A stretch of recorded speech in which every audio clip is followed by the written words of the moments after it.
আমার মনে হয় বিমানবালাদের আরও একটু আন্তরিক বা আরও একটু স্মাইলিং ফেস থাকা উচিত ছিল। স্মাইলিং ফেস থাকলে আমরা আরও একটু খুশি হতে পারতাম।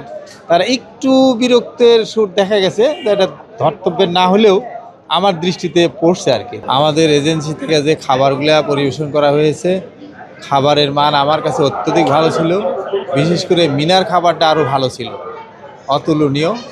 ঝাল লবণ খুব সুন্দর ছিল।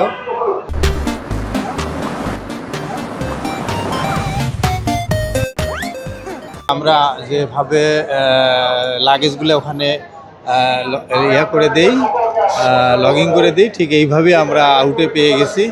আমাদের কোনো সমস্যা হয়নি আপাতত। বাংলাদেশে আসার পরেও না এমন কোনো ধকল আমাদের যায় নাই।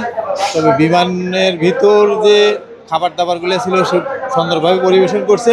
তবে আমার মনে হয় বিমানবালাদের আরও একটু আন্তরিক বা আরও একটু স্মাইলিং ফেস থাকা উচিত ছিল। ধরেন একটু স্মাইলিং ফেস থাকলে আমরা আরও একটু খুশি হতে পারতাম। তারা একটু বিরক্তের সুর দেখা গেছে, এটা ধর্তব্যের না হলেও আমার দৃষ্টিতে পড়ছে আর কি। এটা একটু পোলাইট হলে আরও একটু স্মাইলিং ফেস শো করতে পারলে আমাদের আরও একটু ভালো লাগতো আর কি। ধন্যবাদ। আর একটা জিনিস হলো যে বিমানের ভিতর যে টয়লেটিং ফ্যাসিলিটিটা আছে, এইটা আসলে সবার জানা থাকে না বিধায় ওখানে একটু বিড়ম্বনার সৃষ্টি হয়। ওইখানে আমার মনে হয় হেল্প চাওয়াও যেমন উচিত, তেমনি ওদের হেল্প করা উচিত। হ্যাঁ করছে হেল্প চাইতেও পারে না ঠিক মতো অনেকেই। তো এই জায়গাতে আরও একটু খেয়াল রাখতে হবে আমার যা মনে হয়েছে। আল্লাহকে আবারও শুকরিয়া যে আমাকে বা আমাদেরকে হজ করতে সক্ষম করেছেন এবং আমরা জীবিত অবস্থায় ফিরতে পেরেছি। এই জন্য আল্লাহকে শুকরিয়া জেনে আমার কথা শেষ করছি। ধন্যবাদ সবাই।